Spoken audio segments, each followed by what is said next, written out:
Assalamualaikum warahmatullahi wabarakatuh. Alhamdulillah wa kafa wassalatu wassalamu ala nabi mustafa wa ala alihi wa ashabihi wa man wala. Asyhadu an la ilaha illallah wahdahu la syarika lah wa asyhadu anna Muhammadan abduhu wa rasuluh. Allahumma shalli ala Muhammad wa ala alihi wa ashabihi wa man tabi'ahum bi ihsani ila yaumil din. Usikum wa iyya nafsi taqwa a'udzu minasyaitonir rajim. Bismillahirrahmanirrahim. Ya ayyuhalladzina amanu taqullaha haqqa tuqatih wa la tamutunna illa wa antum muslimun. Allahumma anfa'na bima 'allamtana wa 'allimna ma yanfa'una warzuqna ilman yanfa'una wa zidna ilma. Allahumma 'allimna al-hikmah, Allahumma 'allimna kitab. Ibu rahmani wa rahimakumullah. Alhamdulillah kita kembali bersyukur pada Allah Subhanahu wa taala atas limpahan nikmat dan karunia-Nya pada kita pada siang hari ini. Alhamdulillah kita masih diberikan kesehatan, diberikan kekuatan dan diberikan nikmat oleh Allah Subhanahu wa taala iman dan Islam sehingga hari ini kita kembali dipertemukan oleh Allah Subhanahu wa taala. Salawat dan salam kita haturkan untuk junjungan kita Muhammad sallallahu alaihi wasallam, untuk keluarga, sahabatnya dan seluruh umat istiqamah di dalam jalan Rasulullah sallallahu alaihi wasallam. Saya waskan pada itu sekalian, mari kita terus jaga takwa kita dengan bersungguh-sungguh melaksanakan perintah Allah dan bersungguh-sungguh mendengarkan larangan Allah Subhanahu wa taala. Baik, melanjutkan tema kemarin. Hari ini kita akan studi kasus saja, tanya jawab yang ada di materi ini. Supaya kita sama-sama mengerti, paham apa yang juga terjadi pada diri kita juga barangkali. Baik, pertanyaan yang utama, Afwan Ustadz, bagaimana jika salah satu pasangan, dalam hal ini suami, yang mempermasalahkan dosa istri yang dilakukan jauh sebelum pernikahan terjadi? Kadang suami sering ngungkit-ngungkit masa lalu istri. Ketika ada masa lalu istri diungkit lagi, begitu terus, ya. Ada. Kadang suami pun istri pun sama. Kadang mengungkit dosa masa lalu dari pasangannya. Dan ini nggak nyaman sekali. Nah, bagaimana jawabannya nanti insya Allah, ya. Kedua, tanpa disadari memang masa lalu yang membentuk diri kita. Dan setelah tahu bahwa itu tidak sesuai dengan tuntunan agama, kita memerlukan usaha yang lebih untuk berubah sesuai dengan tuntunan agama kita. Dan mungkin butuh waktu yang cukup lama. Bagaimana jika pasangan menuntut kita berubah secara instan, dan itu membuat pasangan belok dengan alasan kita sebagai pasangan udah cukup diberitahu, udah cukup dinasihatin, tapi tidak juga berubah. Real. Dan ini sering terjadi di lapangan. Artinya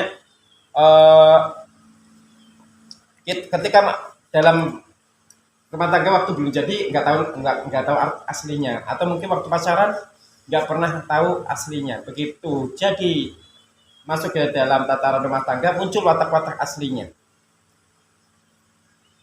Dalam proses itu mungkin salah satunya dapat hidayah Allah Subhanahu wa taala, yang satunya belum. Yang terkadang ada beberapa pasangan yang akhirnya dia memaksa, tanda kutip, memaksa pasangannya untuk berubah secara instan, ya, harapannya biar iramanya sama antara dirinya dengan pasangannya, ya. Dan akhirnya ujungnya banyak yang sekali akhirnya meminta pisah hanya karena mungkin pasangannya dianggap belum dapat hidayah. Dan ini kasusnya banyak, ya, kasusnya banyak. Mungkin dulu waktu nikah belum ngaji, ya, belum dapat hidayah, begitu salah satu yang ngaji terus dapat hidayah, hanya berubah, akhirnya pengen si pasangannya seperti dirinya, sehingga terus sudah lelah nasehatin, dianggap sudah maksimal. Akhirnya apa? Memilih pisah, nggak pernah tahu proses dirinya seakan-akan, ya. Waktu belum dapat hidayah kan prosesnya juga panjang, nggak gampang, ya. Baik, nanti kita akan selesaikan insya Allah, ya. Berikutnya mendengarkan pengantar terapis ke yang kemarin ini cerita saja mengenai perbedaan sudut pandang. Secara syar'i, ketika ingin memperbaiki suatu hubungan diawali dengan perbaikan diri dan intern hubungan itu. Artinya fokus ke dalam itu yang harus dilakukan. Ya. Sementara suami fokusnya keluar tadi, mengabaikan saya, mengabaikan anak dalam hal batin. Bagaimana solusinya?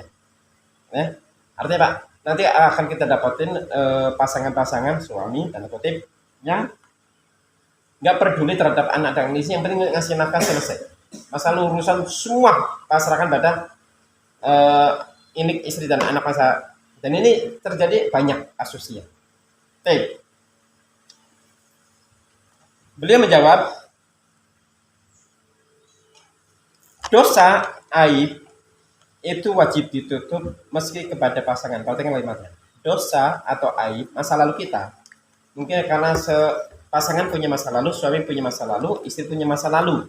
Maka itu dosa. Ketika dosa, maka dosa itu harus ditutup rapat, tidak boleh diceritakan kepada siapapun, termasuk kepada pasangan. Itu masa lalu kita. Itu. Mungkin masa lalu dulu pernah pacaran, punya pacar, terus melakukan dosa dengan pacarnya misalkan. Maka ini nggak boleh cerita. Oh dulu mas saya punya pacar, nggak perlu cerita. Udah selesai, tutup buku. Kenapa? Fokusnya pada pasangan hari ini yang sah. Gitu ya? Nih karena banyak sekali yang saya dapetin sekedar walaupun sekedar guru nggak boleh, jangan. Karena itu aib. Namanya dosa itu aib. Karena suatu saat kalau tidak ditutup atau kalau diceritakan kepada pasangan, ketika ada konflik ini akan menjadi bumerang. Itu loh. Ya, baik. Maka Pak, tutup dan jangan pernah ceritakan. Jika pernah diceritakan, istighfar terlebih dahulu. Kalau sudah pernah cerita, ya tobatin aja karena itu kesalahan. Allah itu amat sayang kepada hambanya, saking sayangnya ketika orang mukmin berbuat dosa itu ditutup rapat. Allah nggak menyebarkannya. Artinya Pak, Allah masih membuka pintu taubatnya bagi pelaku dosa itu. Sehingga Pak tercegah dari untuk disebar. Jangan sampai kita jadi mujaharoh. Ketika kita yang menyebar, sesungguhnya kita mujaharoh, sedang menjaharkan dosa.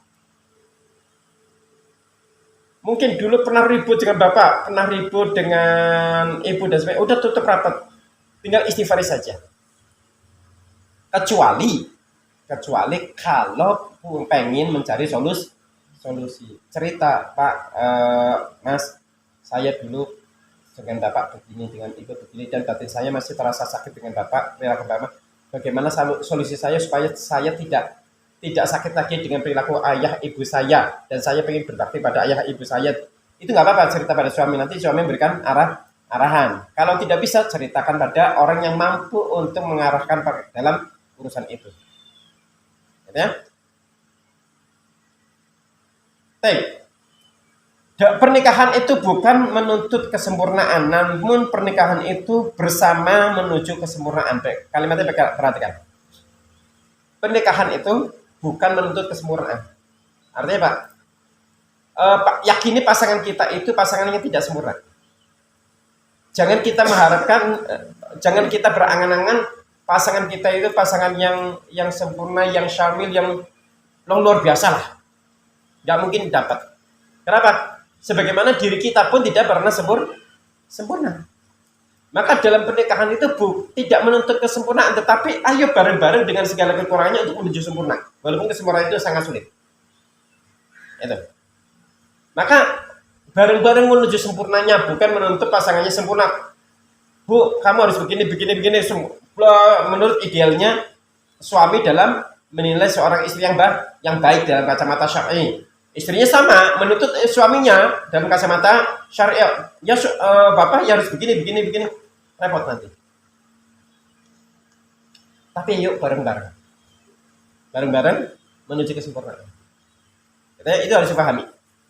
Harus pahami bahwa pasangan kita itu pasangan yang tidak sempurna, sebagaimana kita pun juga bukan manusia sempurna. Ya.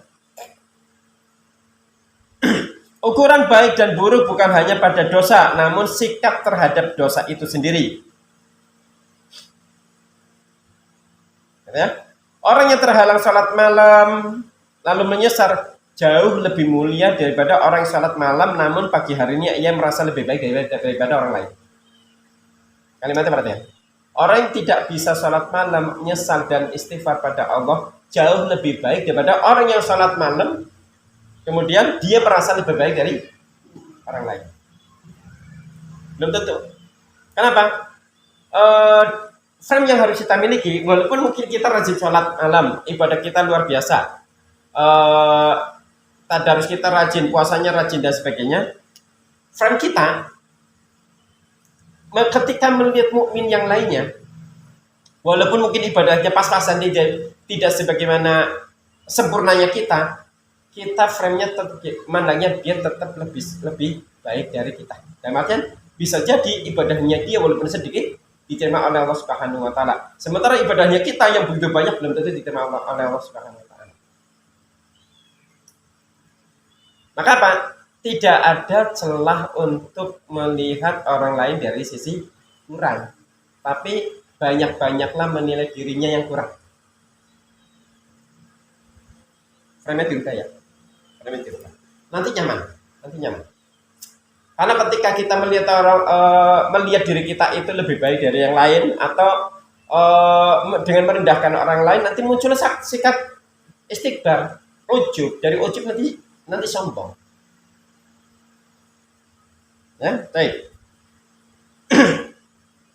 Maka kembali pada pasangan, kita mungkin melihat pasangan kita dengan dosanya, selalu ingat dosa tersebut, namun kita lupa tentang tobatnya.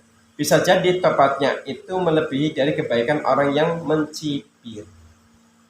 Ya. Setiap orang punya keburukan dan pada saat yang sama punya kebaikan, kebaikan. Ya. Setiap orang punya keburukan, tapi di balik keburukan itu pasti ada kebaikan.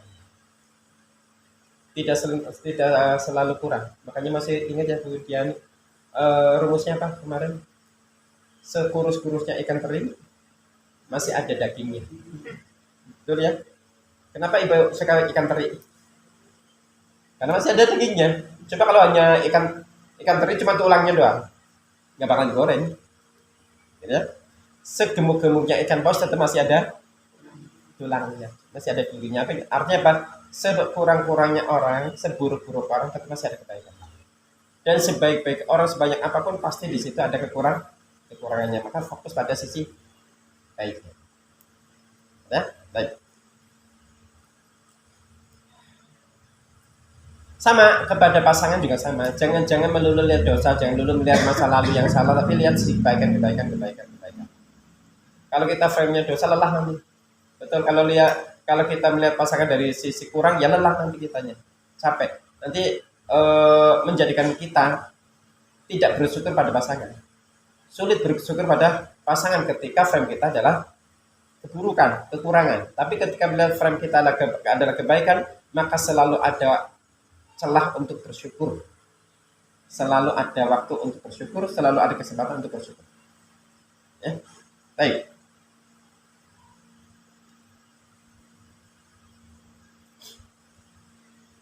Maka kita perlu waspadai satu hadis Rasulullah SAW tentang lisan. Makanya Rasulullah sabdakan, "Man kana yu'minu billahi wal yawmil akhir falyaqul khairan aw liyasmut." Barang siapa yang beriman kepada Allah dan hari akhir, maka ucapkanlah yang baik atau diam. Maka Sulaiman pernah ditanya sama muridnya, kalimatnya cuma wahai Tuhan, tolong nasihati aku. Kalimat Sulaiman apa? Ini suara tapi ini salah. Diam, jangan bicara. Muridnya, namanya orang hidup kan harus bicara. Kalimat berikutnya, idza takallamta faqul khairan. Jika kalian mau ngomong, maka katakanlah yang baik saja. Kalau nggak bisa, uskut. Kalau nggak bisa ngomong yang baik, diam. Kalau nggak bisa ngomong yang manfaat, diam. Itu. Dalam riwayat disebutkan ada seseorang karena rajulun la yatakallamu bil kalimatin min ridwanillah wa yarfa'u Allah darajat. Ada seorang laki-laki yang berkata dengan satu kalimat, yang kalimat itu walaupun ringan, tapi dia mendatangkan ridho Allah dan menaikkan derajatnya setinggi-tingginya, walaupun kalimatnya sepele. Lidah. Tapi ada lagi orang ini, orang fala ubali, ya. Laki-laki ini ketika mengucapkan kalimat itu nggak memperdulikan kalimat itu karena kalimatnya dianggap ringan, sepele, nggak ada maknanya aja. Tetapi ternyata kalimat itu mendatangkan ridho Allah, mendatangkan kemuliaan di sisi Allah Subhanahu wa taala. Wa kana rajulun la yatakallamu bil kalimati min syukhtillah. Ada seorang laki-laki yang dia mengucapkan satu kalimat yang kalimat itu mendatangkan murka Allah Subhanahu wa taala.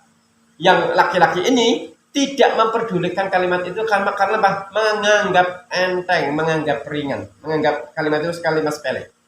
Tetapi kalimat itu justru mendatangkan murka Allah Subhanahu wa taala. Maka hati-hati terhadap setiap kalimat yang akan kita keluarkan terhadap pasangan, terhadap anak, kepada siapa.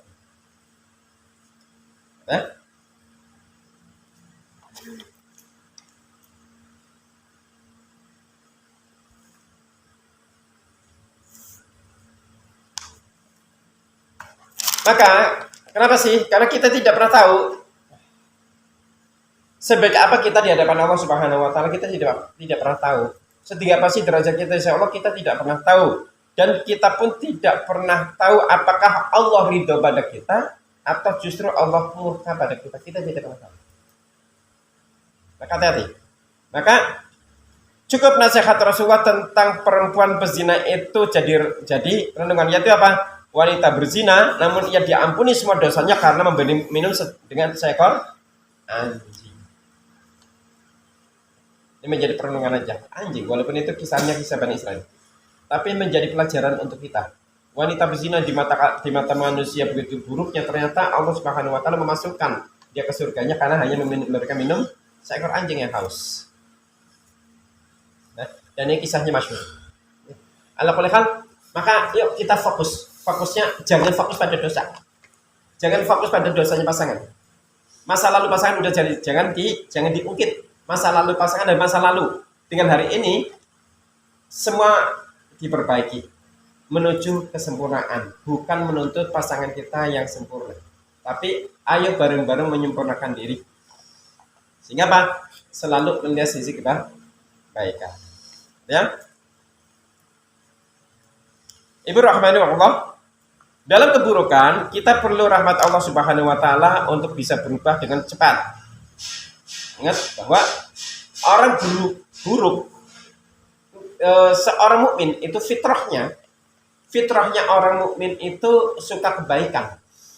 Dan orang mukmin itu ketika melakukan keburukan, maka hatinya pasti tidak tenang. Hatinya gelisah. Walaupun dosanya sangat kecil, maka tetap yakin dipenuhi dengan kegelisahan.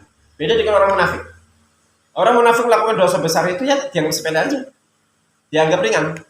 Orang mukmin melakukan dosa kecil, wah masya Allah, khawatirnya luar biasa. Ya? Maka ketika kita hari ini mungkin pasangan kita, anak kita, orang tua kita belum dapat hidayah, sebagaimana kita hari ini menjadi orang yang dapat hidayah, rajin taklim, rajin kajian dan sebagainya, rajin ibadah kepada Allah Subhanahu wa taala, maka jangan mengharap orang lain berubah dengan cepat, karena proses hidayah itu nggak mudah. Kalau pengennya cepatnya repot banget. Prosesnya, semua juga proses. Kita semua proses.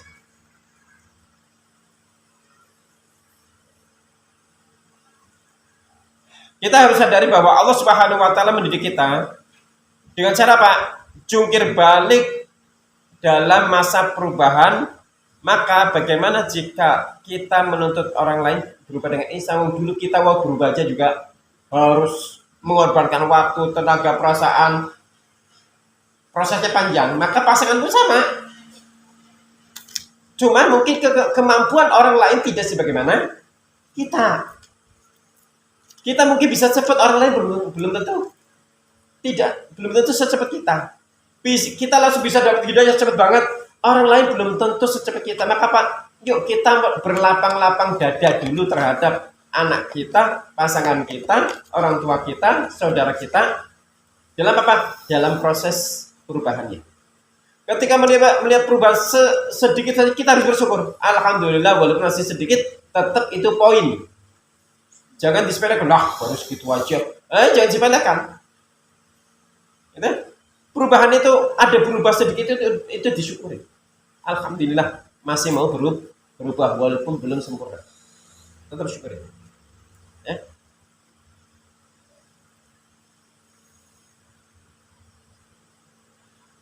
Maka bagi suami bahwa istri adalah tanggung jawab suami. Maka jika suami pengen istrinya berubah, suami wajib membantunya untuk berubah. Artinya apa? Karena istri itu tanggung jawab suami. Sebaliknya sama. Ketika suami itu pengen berubah, istri dukung. Walaupun keburukan suami itu istri nggak punya dampak. Selama kewajiban istrinya sebagai pasangan sudah mengingatkan, sudah menasihati, sudah ngasih tahu. Sementara suami tetap berbuat dosa kepada Allah Subhanahu Wa Taala, istri tidak punya dampak. Beda dengan istri. Istri itu tanggung jawab suami. Maka kalau istri pengen berubah, suami harus berubah. Kenapa? Karena dia kawam, karena dia pemimpin, karena dia figur. Karena banyak sekali pasangan-pasangan yang pengen mengajak pasangannya berubah, tetapi dirinya sendiri tidak pernah berubah. Menuntut pasangannya jadi soleh atau solehah, sementara dirinya juga tidak pernah memantaskan diri untuk menjadi orang soleh.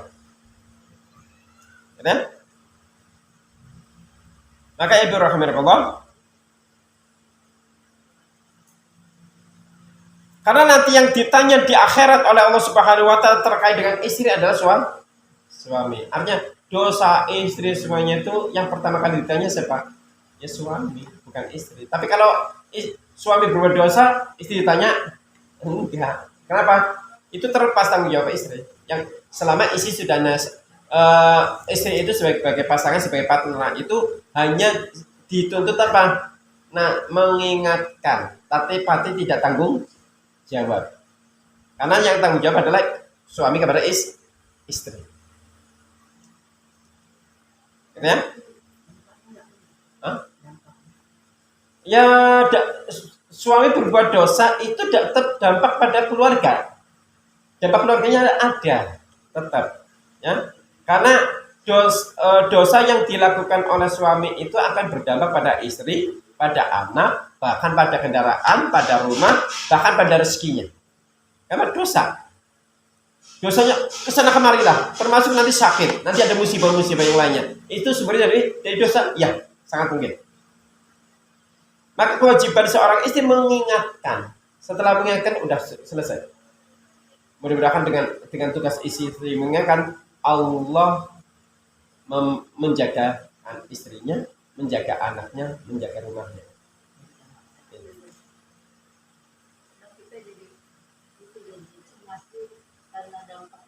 Iya. Makanya kewajiban istri nasihatin. Setelah itu maghfiratan ila Allah, tinggal doa aja. Ya. Cerai itu bukan solusi. Cerai solusi ya salah satu solusi, tetapi bukan satu-satunya solusi karena ketika cerai pun masalah tetap masih ada.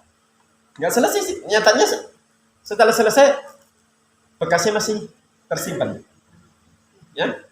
Kalaupun selesai bekasnya masih teringat. Ya. Insyaallah ya.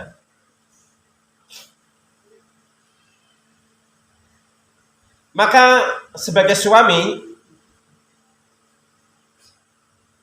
harus berusaha untuk segera berubah. Tapi suami itu pikirannya bukan ini, segera berubah, bukan itu. Kamu harus berubah, enggak. Itu namanya menuntut yang luar biasa, repot nanti istri kecapean, istri lelah. Tetapi apa yang bisa saya lakukan untuk mengubahnya? Kalimatnya, Bu, apa sih yang bisa saya bantu agar ibu berubah? Nah, apa yang bisa saya bantu agar mama bisa berubah? Nanti papa akan bantu semaksimal mungkin. Bukan, ayo berubah, ayo, bukan itu perintah terus. Dan itu gak nyaman. Namanya orang diperintah nyaman gak? Secara umum gak nyaman. Tapi kalau mengajak bersama dengan menawarkan, itu powernya tinggi banget. Apa yang bisa saya bantu untuk agar Umi berubah? Abi pengen bantu. Ayo. Biar Abi bantu. Dan itu powernya luar biasa. Dan nyaman, kalimat itu di istri itu nyaman sekali. Amen? Itu pun boleh juga si istri bertanya kepada suami dengan kalimat itu, boleh, nggak apa-apa. Ya, Abi, apa sih yang bisa Umi bantu biar Abi bisa baik, bisa berubah?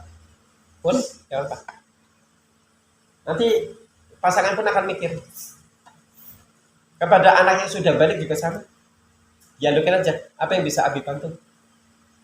Apa yang bisa Umi bantu untuk anak-anaknya sudah balik? Ya.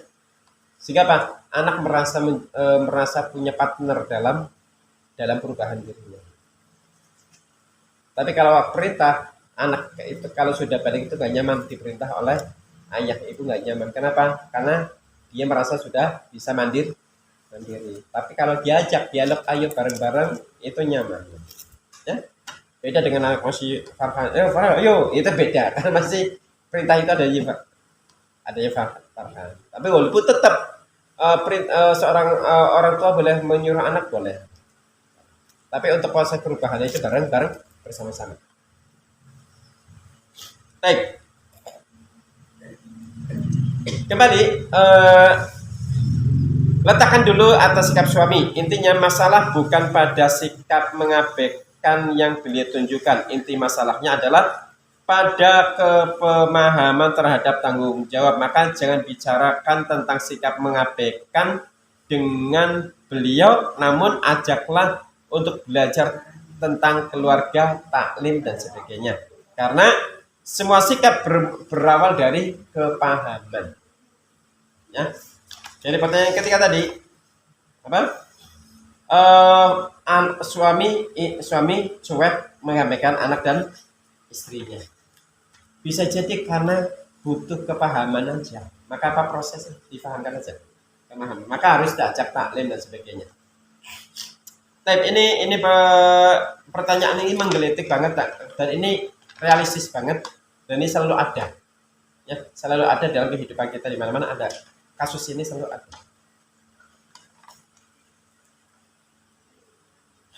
Baik.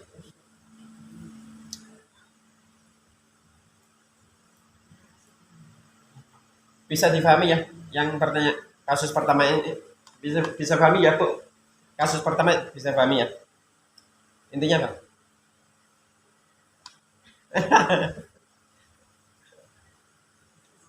Aduh.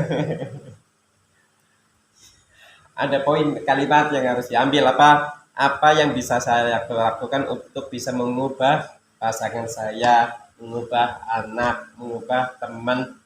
Jadi apa yang bisa saya bantu? Bukan perintah. Kamu harus berubah. Kalau kalimat perintah itu gak nyaman. Kadang kamu harus berubah, tapi kayak gimana berubah ya kan gak tahu. Kadang orang itu pengen berubah, tapi cara untuk berubahnya kan gak tahu. Itu, ayo berubah, ya saya gak tahu gimana caranya. Maka kita ayo jadi partner untuk membantu pasangan kita, teman kita, sahabat kita, anak kita, saudara kita untuk berubah. Baik. Jangan maksa orang lain untuk dapat hidayah cepat ya. Jangan maksa orang lain untuk dapat hidayah cepat, karena setiap orang ada ukurannya. Yang penting ikhtiarnya. Ikhtiar untuk mencari hidayahnya ada. Ikhtiar untuk menggapai hidayahnya ada. Kalaupun hidayahnya belum kalaupun belum berubah, yang penting ikhtiarnya sudah, itu sudah poin. Maka ambil takaran yang paling kecil, jangan takaran tinggi ya. Takaran ada perubahan kecil, alhamdulillah, syukuri saja. Yang dulunya mungkin nggak pernah sholat, terus mau sholat Jumat, alhamdulillah, walaupun hanya masih Jumat saja, masih alhamdulillah dulu. Terus nanti sholat yang rawatibnya masih belantang-belantang, masih kadang sholat kadang enggak, yang asal tidak sama sekali, alhamdulillah dulu ya. Terus yang dulunya nggak pernah melakukan, walaupun melakukan ngulur waktu, sudah alhamdulillah dulu ya, masih ada perubahan ini ya kan? Jangan minta ideal, mudah-mudahan dari yang kecil-kecil ini mulai tahap semakin sempurna, semakin sempurna, semakin sempurna gitu ya. Ketika sama akhwat juga sama, ketika ada orang yang masih kudungannya belum sempurna, ya alhamdulillah, daripada nggak pakai kudungan, daripada yang telanjang, itu saja. Jadi proses frame-nya diambil takarannya paling kecil untuk tetap bersyukur ya. Lihat sisi baik ya, jangan dulu, karena ketika kita ngejas itu sebenarnya kita menyatakan saya khairum minhu, dan itu istikbar, itu sombong. Bisa jadi dia mungkin ibadah dia pas-pasan, lebih ibadahnya diterima oleh Allah Subhanahu wa taala, bisa jadi. Sementara kita belum tentu. Pola pikirnya begitu. Bisa jadi dia ikhlas banget. Bisa jadi dia memang tahunya begitu, yang dia tahu begitu, nggak tahu yang lainnya. Bisa jadi Allah memaafkan beliau, orang itu. Bisa jadi Allah memberikan udzur pada orang itu sehingga diampuni oleh Allah Subhanahu wa taala. Sangat mungkin. Ya.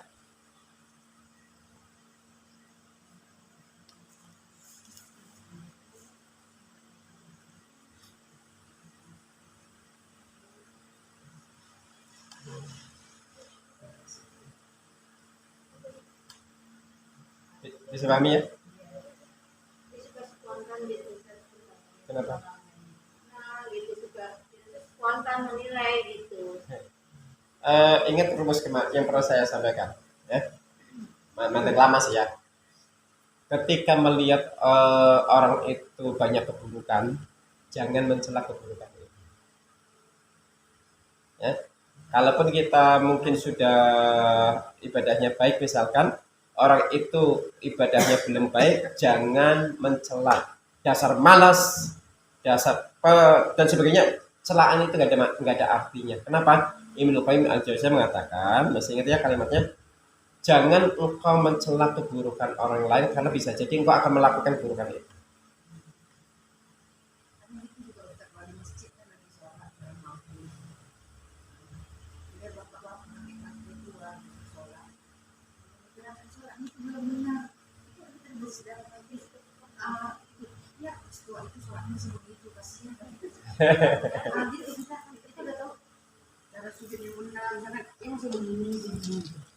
Ya, bikin udur, bisa jadi karena dia belum tahu.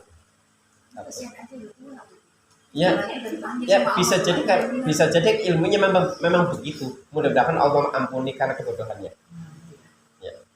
Mudah-mudahan Allah ampuni karena ketidaktahuannya. Itu saja selesai, lebih nyaman. Doa saja. Ya Allah berikan dia keistiqomahan dalam amal, walaupun dengan keterbatasannya, dengan segala keterbatasan. Ya Allah kabulkan amalnya walaupun dengan segala keterbatasan. Kadang-kadang kita di luar atau lagi jalan, kita lihat orang yang pakaiannya minim, kan kita langsung gimana gitu ya, suka masih ingat ini masuk di usia siapa tuh orang, lu udah pernah jalan buka berdua. Rumusnya kan masih ingat. Rumusnya jangan lupa ya. Kalau melihat orang keburukan orang yang belum sempurna dan sebagainya, rumusnya apa? Satu, bersyukur. Maka bersyukur bukan kita yang melakukan itu. Yang melakukan keburukan itu bukan kita, yang tidak sempurna itu bukan kita. Ya. Kedua, berlindung dari keburukan itu. Dengan apa? Minimal alhamdulillah ala kulli hal. Ya. Minimal dengan itu. Yang ketiga, doakan aja hidayah, ya Allah berikan hidayah. Jadikan dia orang yang soleh. Kan lebih nyaman daripada mencela, daripada kalau bersyukur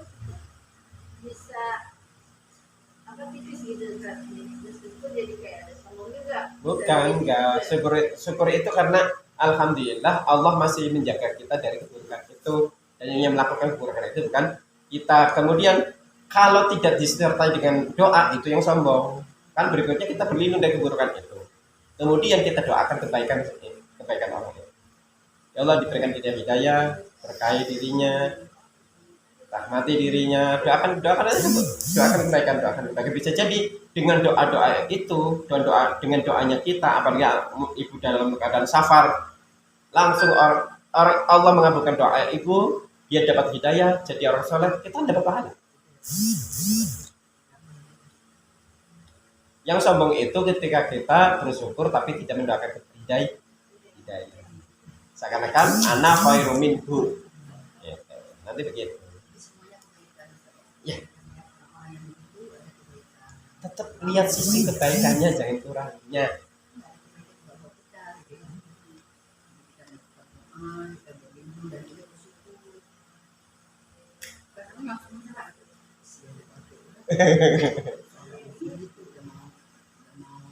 bisa bisa jadi dia walaupun sholatnya begitu diterima oleh Allah Subhanahu Wa Taala.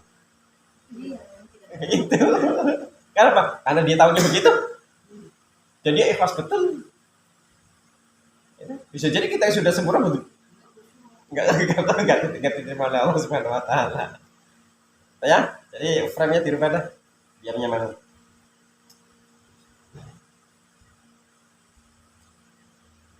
Fala tusakku anfusakum. Ya. Fala tusakku anfusakum. Jangan kalian merasa lebih baik, jangan mentazkiyah, jangan merasa diri kita itu suci. Artinya kita pun tetap banyak kekurangan. Terus saya lanjut lagi. Ya, berikutnya.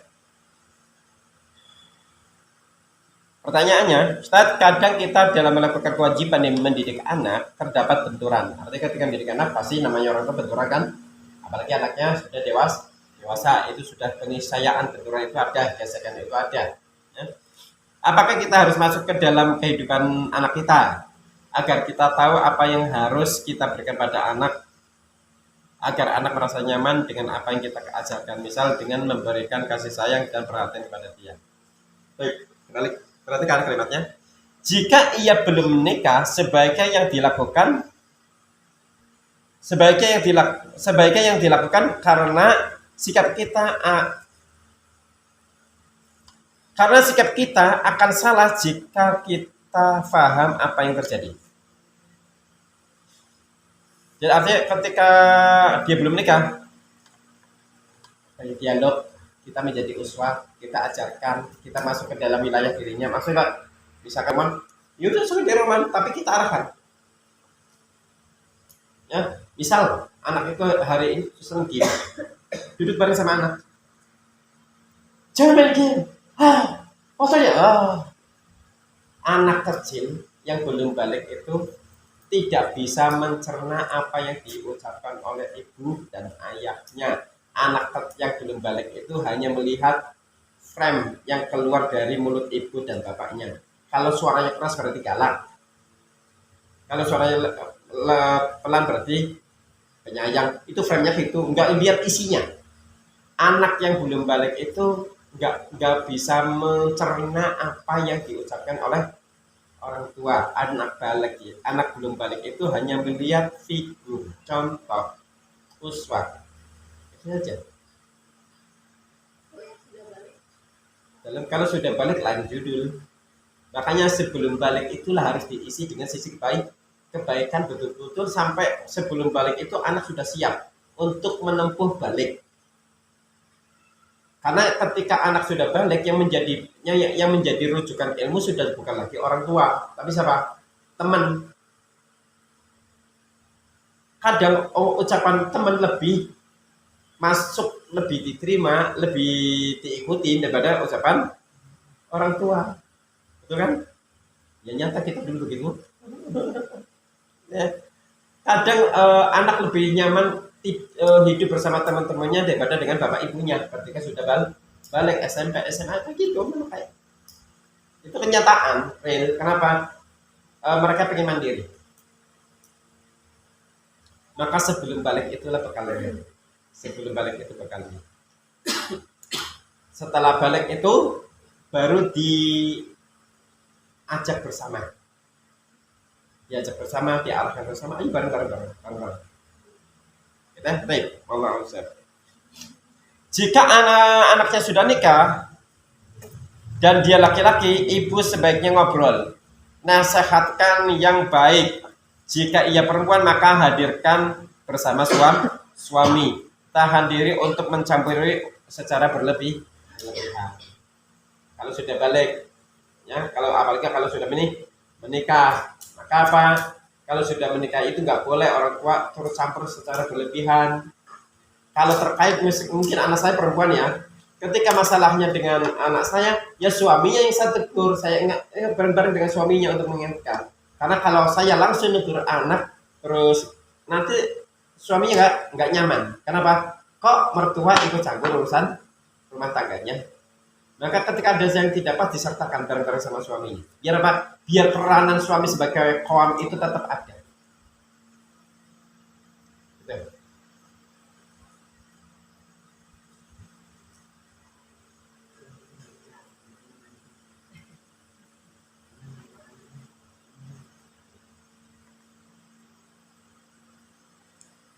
Jika salah paham, ada sebaiknya memang perlu menjalin kedekatan lebih karena saat mereka dewasa, mereka ingin menjauh dari pengaruh orang tua, ingin mengatasi diri sendiri. Itu kalau sudah dewasa, kalau sudah balik, belum nikah, ada masalah. Terkadang anak-anak yang sudah dewasa itu pengen mengatasi dirinya walaupun belum mampu. Maka orang tua itu memberikan arahan saja, caranya begini, bukan ngatur. Kamu harus begini, enggak. Udah, karena mereka pengen masalah diri sendiri, nggak boleh dikekang. Kalau merasa kekang pengen berontak nanti lari ya, tidak ikut dari orang tuanya. Nanti apa? Kalau lari dari orang tuanya yang menjadi rujukan siapa? Orang lain nanti. Kapan? Ketika anak itu nggak nyaman dengan orang tua, maka anak mencari sesuatu yang nyaman di luar. Benar ya, anak-anak pang itu yang pang di pinggir jalan itu anak yakin banget mereka itu punya masalah yang besar terkait dengan keluarganya, cuma dia nggak nyaman di rumahnya, nyari yang seirama, ketemunya pertemanan di pinggir jalan itu dia merasa nyaman aja, itu nyaman saja, mereka kayak gak no problem, karena begitu pulang di rumah, nggak nyaman, dia keluar lagi. Kenapa? Karena didapati di rumahnya itu nggak ada kenyamanan, maka anak itu akan lari mencari kondisi yang nyaman dalam dirinya. Walaupun mungkin saling pergaulan sangat mungkin. Terus yang salah siapa? Yang nggak murni anak. Orang tuanya harus muhasabah. Nggak perlu bentak-bentak, nggak perlu nyalahkan orang, nggak perlu menyalahkan anak. Memang yang salah itu yang membuat anak itu begitu orang tua juga. Maka orang tua itu banyak muhasabah. Ya. Ini memang uniknya ngatur kondisikan anak itu unik sekali. Dan saya paham ilmu ini setelah anak saya sudah pada gede. Yang sudah nikah 2-3 yang masih tanggung jawab saya. Yang 2 sudah ikut suami masing-masing, itu silakan. Sudah ada tanggung jawab, alhamdulillah udah. Apa saya ikut cewek-cewek? Enggak, saya nggak pernah ikut cewek-cewek. Silakan suaminya berperan dulu. Kalau ada sesuatu yang nggak pas, saya nasihatin. Nasihat saya bakti pada suami. Baik pada suami. Karena tanggung jawabnya adalah dengan suami. Baik, anak lihat. Jadi kadang orang tua ikut dalam kehidupan anak-anak, kok bisa ikut dalam kehidupan anak-anak. Kalau belum balik apalagi ikut aja orang terus. Makanya kan Rasulullah kan bergurau bermain-main dengan Hasan dan cucunya, digendong dan sebagainya. Jadi nggak apa-apa kita bermain dengan anak-anak itu nyaman, nanti anak-anak kita tuh nyaman aja. Sambil memberikan nilai, membiasakan ibadah, membiasakan sholat waktu, biasakan makan tangan kanan, adab-adab harian dan ibadah-ibadah yang harus dilakukan harian, ya udah bersama anak-anak. kalau anak itu berbalik, baru setelah balik itu dia diajarkan kamu sudah balik, harus punya tanggung jawab, yang perempuan harus tutup aurat, terus gitu saja sambil tetap jangan dikekang. Kalau anak nggak dikekang itu nggak nyaman, karena saat balik itu anak pengen menjati dirinya keluar. Nah, jati dirinya sudah keluar, pengen bebas dari perintah orang tua. Maka jangan sampai anak itu keluar dari rumah, ya. Walaupun mungkin di rumah cuma mainan HP, tok, misi alhamdulillah. Walaupun nggak membantu orang tuanya, tetap alhamdulillah daripada orang kita keluar, daripada main HP-nya di luar kita malah nggak tahu. Gitu ya. Jadi frame-nya dibikin sederhana, Ya anak nggak HP terus di kamar, alhamdulillah. Ya, dibikin frame yang sederhana.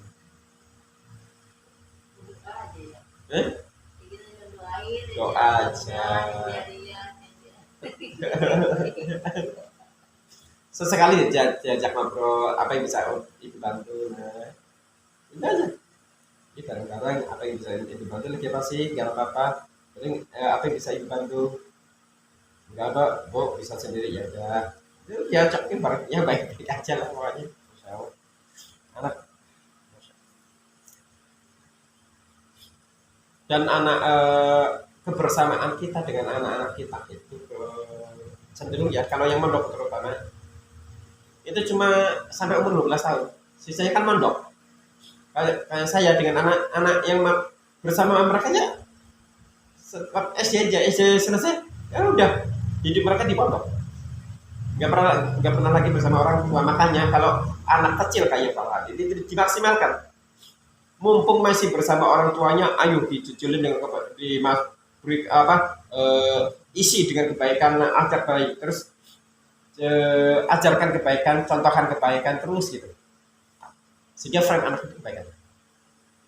Tapi ya jadi tekan, jadi pukul, jadi bentak. Kenapa? Jangan satu dengan keras. Karena apa? Frame anak itu tidak bisa menerjemahkan kalimat orang tua, yang ada kalimat nadanya itu yang direkam. Maka Pak, jangan sekali-kali menampilkan keburukan di depan anak kita, karena teringat terus. Jangan sekali-kali kita bohong pada anak yang belum baik, karena apa? Akan ingat terus. Jangan sekali-kali memukul pada anak yang belum baik, karena apa? Anak ingat terus. Dan saya kemarin ngadepin klien yang kayak gitu, dia masih ingat dipukul sama ibunya waktu kecil, dan itu membuat dia kesel sama ibunya sampai dewasa, dan rekamannya nggak hilang.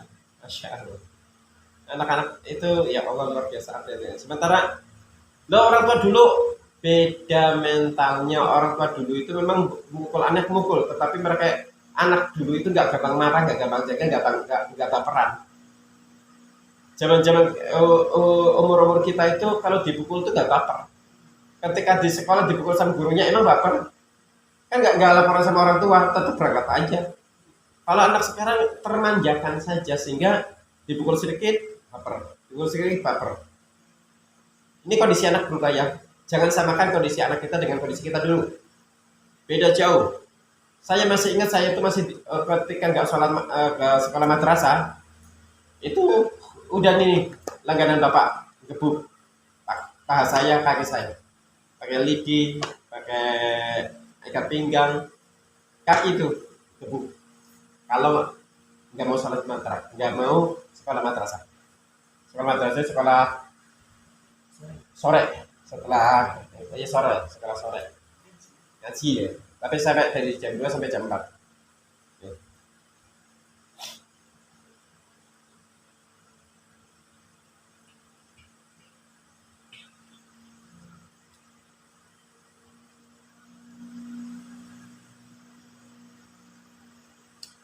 Paham ya? Udah? Lanjutin dulu. Pertanyaan berikutnya, samudra cinta tak ada habisnya dan biarkan kuncupnya mekar jadi bunga. Itulah bangunan kokoh rumah tangga yang harus kita bangun, menjadi kewajiban kita bersama dalam keluarga antara pasangan. Namun di perjalanan sering arti memberi atau pengorbanan itu tergadaikan dengan kita menuntut hak kita masing-masing di antara suami istri karena belum mendapatkan dan merasa sudah menjalankan kewajiban. Dalam hal ini terkadang membuat rumah tangga terasa garing dan kadang terseok. Di manakah salahnya kondisi rumah tangga seperti ini? Ya. Jadi ada orientasi yang salah. Orientasinya apa? Frame awal menjadi bingkai adalah banyak memberi, jangan meminta. Kita ini seringnya kita akan menyayangi kalau diberi ya. Dalam Islam enggak. Memberi itulah kita memberi untuk menyayangi. Kalau syarat untuk mendapatkan kasih sayang itu dengan diberi, syarat untuk orang itu membalas itu dengan memberi. Pertanyaan saya, ketika kita ngasih ke anak kita, pengen nggak mengharapkan anak kita memberi kepada kita? Walaupun anak kita sudah dewasa seperti kita sudah dewasa ini, ibu kita pun pengennya ngasih. Ketika semakin memberi, orang tua itu semakin sayang apa semakin jauh? Semakin jauh. Frame-nya dirubah. Kalau pengen mendapatkan kasih sayang, frame-nya ada kita sering memberi. Maka kita yang akan muncul cinta. Enggak. Kita nggak akan memberi. Karena apa? Karena saya memberi cinta. Karena saya memberi karena cinta. Sering diberi muncul rasa cinta. Frame dirubah. Kalau frame-nya dibalik, saya akan menyayangi kalau dikasih. Nanti kalau nggak dikasih berarti hilang cinta itu. Orang tua walaupun anak gak memberi kepada kita, kita tetap sayang pada orang tua, pada anak kita. Ya. Kenapa? Dirubah frame-nya. Ya. Insyaallah.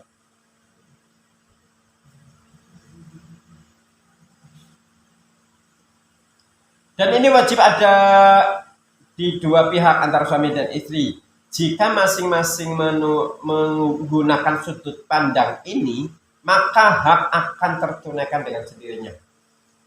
Fokusnya memberi. Istri fokus memberi, suami fokus memberi. Istri fokus pada kewajiban, suami fokus pada kewajiban. Dengan sendirinya hak pasti akan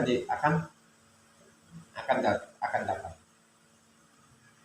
Tapi kalau kita fokusnya pada hak, belum tentu kewajiban kita bisa menunaikan. Ya? Tapi ayo kita tunaikan kewajiban kita. Yang akan ditanya oleh Allah di yaumul qiyamah kan kewajiban kita, bukan hak kita. Yang akan dihisab di yaumul qiyamah bahkan hak kewajiban kita, bukan hak kita.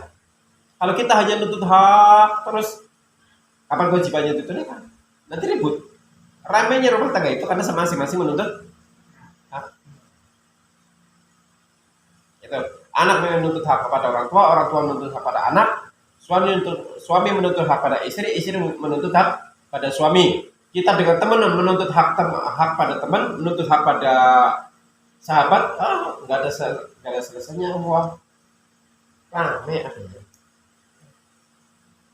Kewajiban aja. Ternyata kita pengen gitu bisa memberikan yang terbaik. Kita pernah kecewaan gitu. Jadi suka apa ya? Kayak gini, frame-nya dirubah. Kalaupun kita memberi ternyata orang yang diberi itu mengecewakan kita, itu artinya Allah Subhanahu wa taala sedang mentarbiyah kita, sedang mendidik kita untuk terkait dengan ketulusan memberi. Kalau orang memberi terus orang yang baik, kita senang kan? Tulus lah. Ya senang, tapi akan lebih terujikan ketulusannya dalam memberi itu ketika yang diberi itu nggak senang sama kita. Dia pernah nyakitin, pernah Ya. bikin sesuatu yang gitu. Kasih saja. Gitu. Lebih menguji ketulusan kita, menguji keikhlasan kita dalam memberi. Bu, kayak gini. Kalau ada teman suka memberi pada kita, baik pada kita, kita membalas kebaikan, wajar nggak? Wajar. Tapi orang nggak pernah berbuat baik pada kita, kita kasih, kan sesuatu yang luar biasa. Kalau memberi pada orang nggak pernah memberikan pada kita, itu sesuatu yang luar biasa. Memberi pada orang memusuhi kita, itu luar biasa. Kalau memberi pada orang biasa memberi kita, lah wis lumrah, wajar.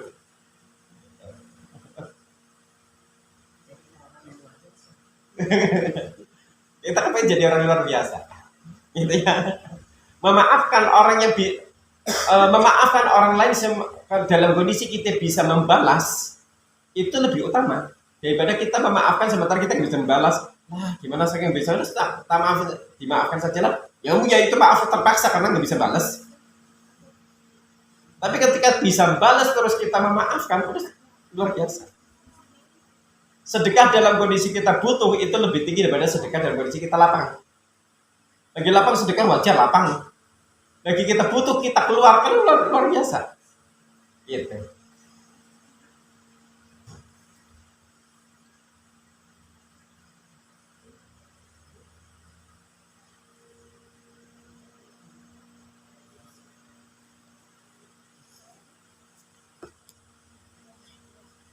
Ini terkait dengan kepekaan saja, kita melatih kepekaan kita ya, melatih kepekaan pada pasangan, melatih kepekaan pada anak, kepekaan pada orang lain, sehingga kita memberi. Perannya ada memberi, bukan diberi. Ketika memberi, jangan sekali-kali mengharapkan kembali. Jangan sekali-kali mengharapkan kembali dibalas, tidak. Beri saja. Itu mau dia balas atau tidak, bukan urusan kita. Tugas kita adalah memberi. Selesai.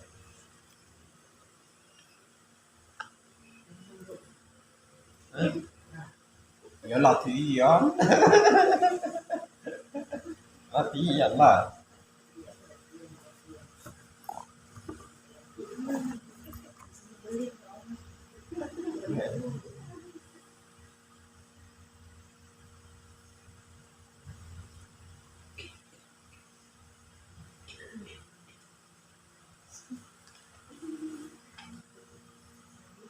Baik, berikutnya.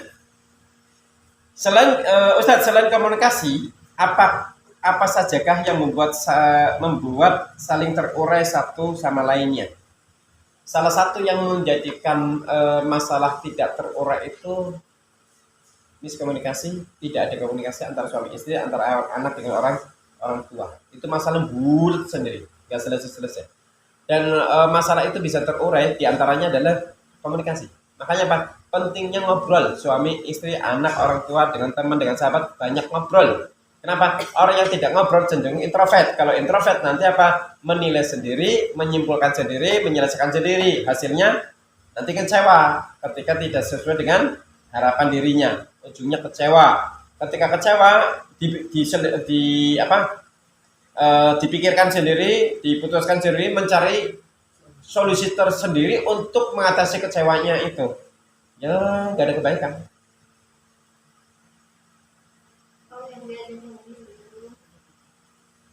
Iya, kita pintar-pintarnya kita aja lah komunikasi dengan orang pendiam.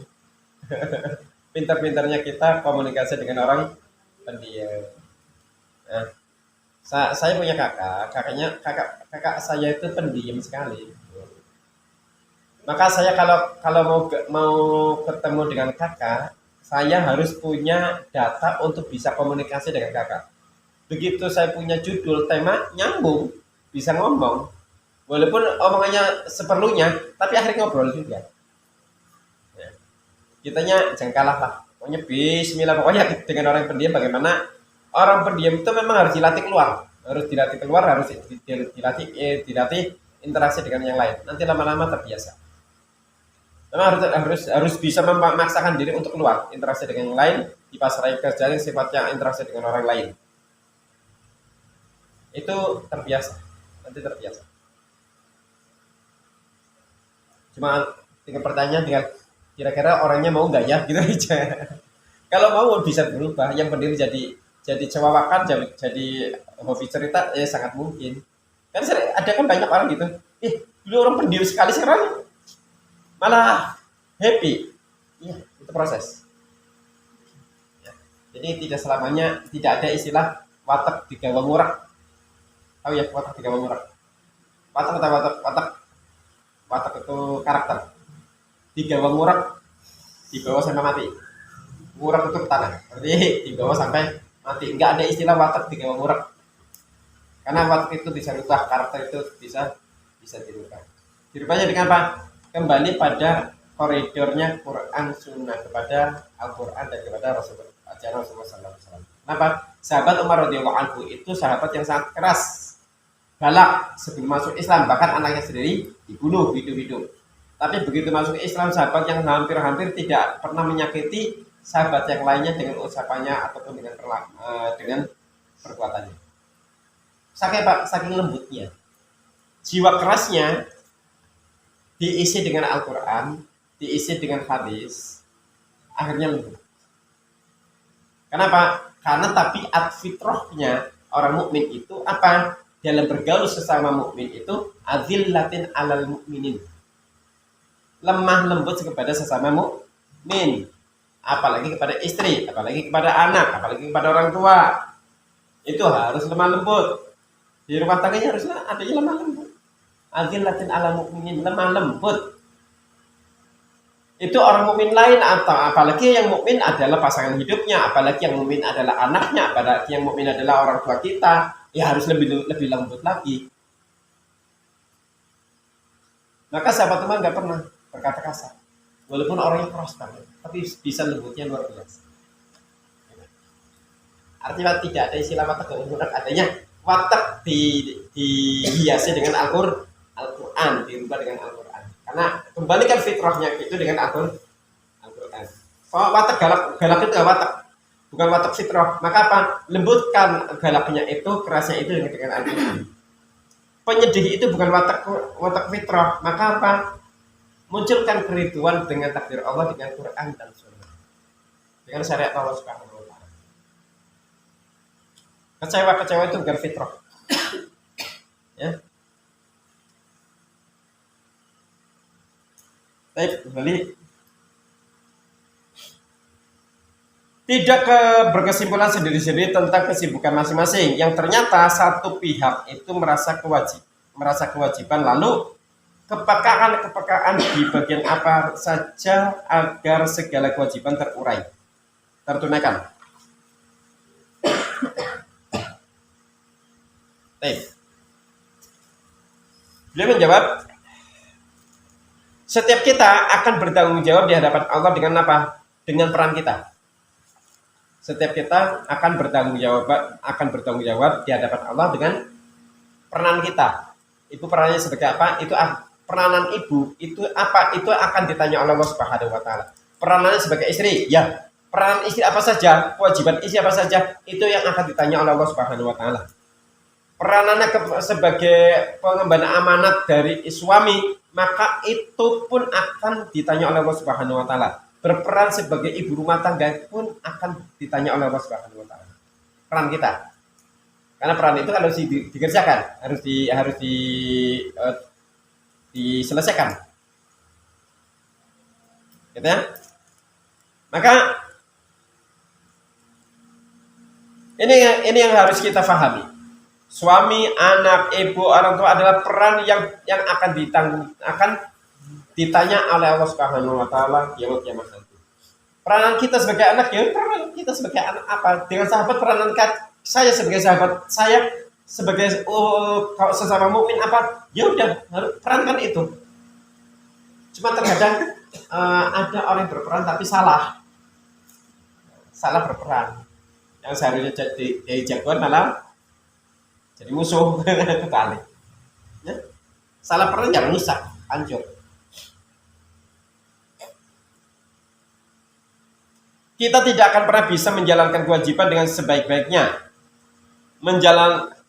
menjalankan dengan lapang, kecuali kita kembalikan pada pijakan awal bahwa peran kita ini akan ditanya di yaumul kiamat. Ingat, kita tidak akan pernah bisa menjalankan kewajiban dengan sebaik-baiknya dan menjalankan dengan lapang Jadi kewajiban itu tidak akan pernah tertunaikan dengan baik, dengan lapang, kecuali kita memahami peran kita. Jangan disibukkan dengan peranan orang lain. Perhatikan mas saya. Jangan disibukkan dengan peranan orang lain, karena peranan orang lain itu kita tidak tanggung jawab. Tanggung jawabnya kita kepada peranan orang lain itu apa? Mengingatkan, doakan kebaikan, selesai. Tapi yang akan ditanya oleh Allah itu peranan kita apa? Setiap orang punya peranan, tetapi ketika ada keburukan pada orang lain, ada peran kita sebagai orang yang baik, tahu keburukan apa, ya perankan, tunaikan itu. Bukan cuek dengan keburukan, tetapi perankan diri, tapi dengan cara yang baik tentunya. Dengan cara yang baik. Alihkan seluruh motivasi semata-mata mengejar surga, ampunan. Jadikanlah akhirat menjadi tema terpenting dalam rumah tangga, dalam kehidupan kita. Akhirat itu menjadi perkara yang besar. Dimanapun, kapanpun, akhirat itu menjadi tujuan akhir kita, goyah kita tertinggi, akhiratnya Allah Subhanahu wa Ta'ala, bukan dunia. Ganti semua tema-tema yang tidak relevan dengan akhirat, karena kita semua secara naluri akan tunduk pada tema-tema akhirat. Maka perannya itu, ya temanya tema akhirat. Di rumah tangga kita, targetnya ya akhirat. Bagaimana ibu menjadi peranan istri di dunia, istri akhirat. Bagaimana peranan ibu sebagai ibu di dunia, ibu di akhirat. Kenapa? Karena rumah tangga kita akan kumpul semua. Karena besok itu anak istri semua akan kumpul. Orang-orang beriman itu akan kumpul satu kamar, bertemu lagi. Maka peranan kita masing-masing, yuk kita tunaikan saja. Ya.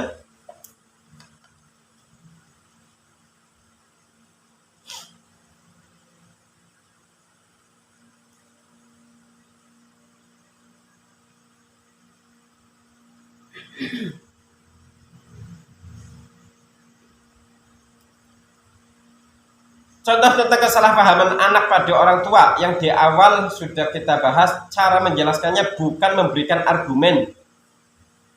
Gini, bukan argumen ya. Anak mau gini, ayah ngatur. Jangan begini nak, terus begini terus. Bapak ibu ngatur anak. Frame-nya anak merasa terkekang. Frame-nya dirukan. Argumennya dirubah dengan cara menjelaskan. Yang pertama adalah katakanlah bahwa bapak ibu itu akan ditanya oleh Allah Subhanahu wa Ta'ala tentang dirimu. Kalau kamu dosa, yang ditanya itu bapak, yang ditanya ibu. Kalau kamu tidak sholat, yang ditanya itu bapak, yang ditanya ibu, bukan kamu duluan. Kenapa ibu nyuruh sholat? Kenapa ibu nyuruh menutup aurat? Kenapa ibu nyuruh bertadarus? Kenapa ibu nyuruh ayo bareng-bareng menjadi orang yang soleh? Karena semua apa yang kamu lakukan ketika sebuah kesalahan, yang ditanya adalah bapak, yang ditanya adalah ibu, bukan kamu. Apa iya kamu rela bapakmu digebuki sama malaikat? Apa iya kamu rela ibumu yang melahirkan kamu itu disiksa sama Allah? Karena kamunya yang tidak bisa manut perintah Allah, bukan perintah bapak. Jangan takut sama bapak, jangan takut sama ibu, takut pada Allah.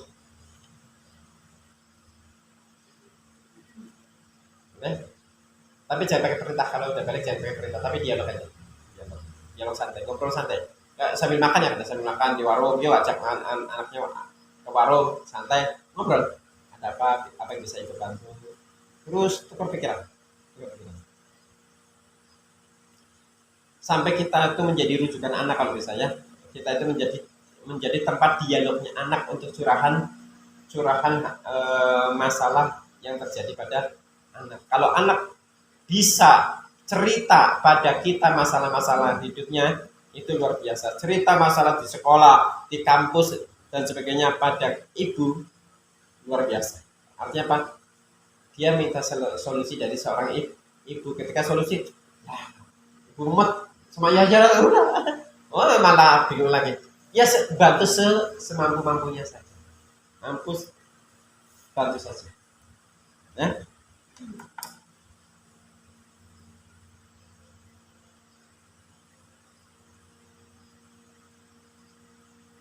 Baik.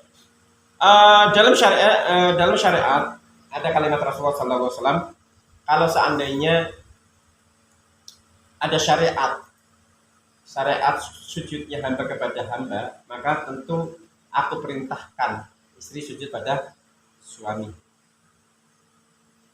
Maksudnya apa? Kepatuhan tanpa syarat selain dalam perkara dosa dan prioritas. Kalimat.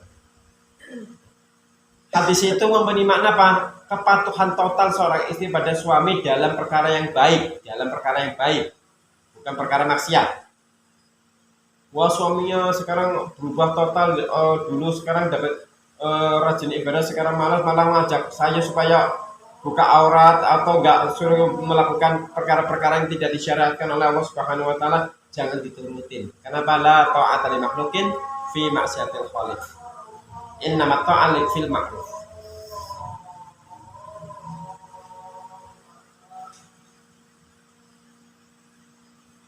Dalam riwayat lain adalah istilah, artinya istri adalah tawanan. Artinya istri berada dalam naungan penuh suami dan istri dalam kepatuhan pada suami. Ini bisa salah paham. Bahasa yang lebih ringan adalah kemuliaan suami berada pada sikap baiknya pada istri. Bukan dibalik ya. Tadi supaya nggak otoriter, kalau tahu ada hadis gini, itu otoriter nanti suaminya menggunakan hadis tapi untuk menekan, mendoktrin istri. Nyaman nggak nyaman nanti istri nggak nyaman, walaupun sudah tahu hadisnya tapi istri tetap nggak nyaman kalau menggunakan hadis itu menjadi ancaman. Tapi ya Pak, perankan diri dengan makna yang ringan apa? Kemuliaan suami berada pada sikap baiknya pada istri. Wa khiyarukum linisaikum. Sebaik-baik kalian adalah orang yang paling baik pada istrinya. Ya. Kemuliaan istri ada pada kepatuhannya. Kemuliaan suami adalah ketika dia menjadi orang yang paling baik pada istrinya, paling lembut, paling penyayang dan sebagainya, tanggung jawab dunia akhirat terkait dengan masalah istrinya. Istri yang terbaik, kemuliaan istri adalah dari sisi kepatuhan pada suami dalam perkara yang baik.